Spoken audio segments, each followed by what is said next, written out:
இன்னும் சொல்ல போனால் அடிமைகள், சங்கிகள், கொள்கை இல்லாமல், லட்சியம் இல்லாமல் எதை நோக்கி போகிறோம் அப்படின்ற ஒரு அடிப்படை அரசியல் அறிவே இல்லாத வெற்று அட்டைகள், இவங்கெல்லாம் இன்றைக்கி கம்ப்யூட்டரை அட்டாக் பண்ணுற ஒரு வைரஸ் மாதிரி இன்றைக்கி செயல்பட்டு இருக்கிறாங்க. ஆனால் அவங்களுடைய பொய்களை எல்லாம் முறியடிக்கின்ற ஒரு ஆன்டி வைரஸ் ஃபயர்வாலாக இன்றைக்கி நம்முடைய கழக ஐடி விங் செயல்பட்டு இருக்கிறீங்க.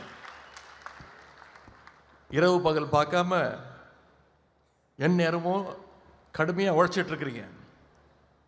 அதுவும் கடந்த 2-3 ஆண்டுகளாக நல்ல டிஃப்ரென்ஸ் தெரியுது. பல கட்சிகளில் பல லட்சங்களை செலவு பண்ணி காசு கொடுத்து வார் ரூம்லாம் அமைச்சு ஐடி விங் செயல்பட்டு இருக்கு. ஆனால் நீங்கள் எந்த விதமான ஒரு சின்ன எதிர்பார்ப்பும் இல்லாமல் கழகத்திற்காக, கலைஞருக்காக, நம்முடைய தலைவருக்காக, உதயசூரியன் சின்னத்திற்காக உழைச்சிக்கிட்டு இருக்கிறீங்க.